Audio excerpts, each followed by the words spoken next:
Биздин туура эмес түшүнүктөгү бир туугандардын сөздөрү чыгып калды. Абдулмомин деген хизби бар.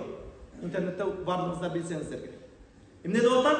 Интернетте айтып аткан нерсеси мына ушул биздин падышаларыбызга ар кандай бир акарат сөздөрдү айтып, кечеги күнү мына Палестинада уруш болуп аткан мезгилде мына ошол палестиналыктарга дуа кылууга мамлекет уруксат бербей жатты. Каерде уруксат бербептир туган? Айтыңыздарчы.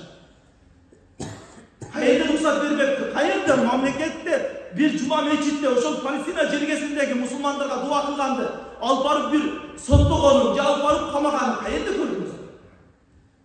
Бул жерге келбей туруп интернет тармагында өзү каякта качып жүргөнү белгисиз. Анан инсандардын арасында бүлөк салуу максатында, инсандарды экиге бөлүү максатында мына ошондой бир акарат сөздөрдү айтып коюп атат да. Мындай нерсе болбойт турган.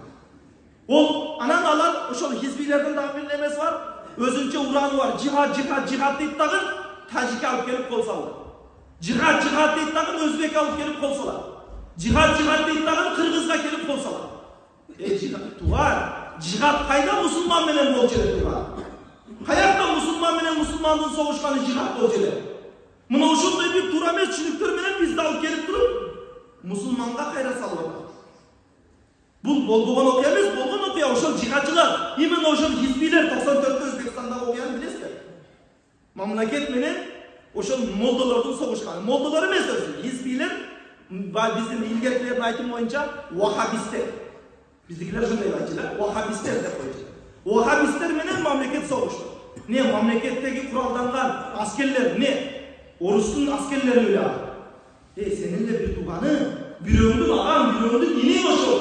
Мусулмандын баласы ошол. Кайда мусулман менен мусулман алышканы жихад болчу эле туган. Тажикстанда 91-жылы согуш кылды. Мына ошол согуш кылган мезгилде не орус менен согушту, же Америка менен, же кафир менен согушту. Именно ошол тажик менен согушуп аталат. Именно ошол мусулман менен согушуп аталат.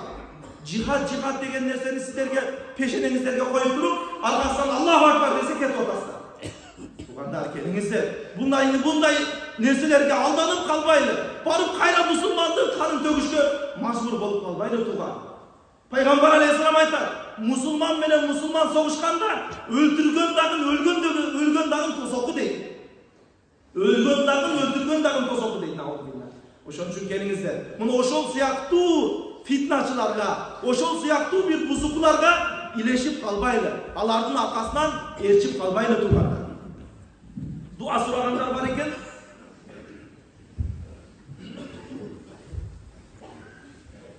Адылжан Дилшатбекке дуа дейт, шифа талап кылып. Bir birader bizge kalız dua deyip. Dağın bir biradarımızdır. Жана бизден суран эле баласы операцияга келе турган жакында ал дагы калыс дua деп суранып атат. Андан сырткары дагы bir biradarыбыз сапарга чыгып атат экен, ал дагы сапарына дуа деди.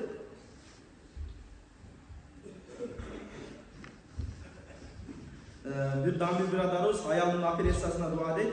Amin. Amin. Bismillahirrahmanirrahim. Radina billahi rabba ve bil islami dina ve bi Muhammedin sallallahu aleyhi ve sellem nabiyye ve rasulullah.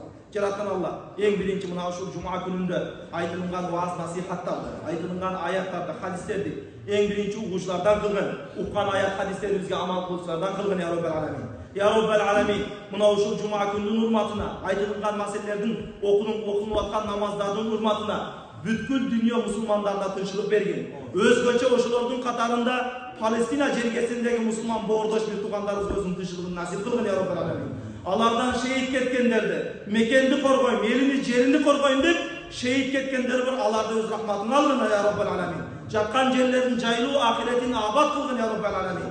Дит душманы болгон жөөттөрдү өзүң аларга хидаят берген, эгер хидаятка келбесе өзүң жетиштүүсүн ya Rabbel alamin. Ошондой ар түрдүү асмандан жерден келе турган балелерден өзүң бизди узак кылгын, биздин мамлекетибизди узак кылгын ya Rabbel alamin. Мекенибизди, жерибизди мына ошондой бир тынчтык неаматын кадырлап жашоону бардыгыбызга насип кылгын ya Rabbel alamin. Эли жерине, элдин ичине фитна косуп турган ар кандай фитначыларды дагы өзүң хидаятка алып келгин ya Rabbel alamin.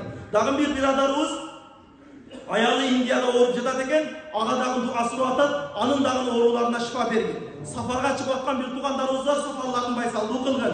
Аялы жана баласына дуа сураган бир туугандарыбыз бар, алардын дагы ооруларына шифа берген ya Rabbel alamin. ربنا هب لنا من أزواجنا وذرياتنا قرة أعين وجعلنا للمتقين إماما برحمتك يا رب. الله أكبر.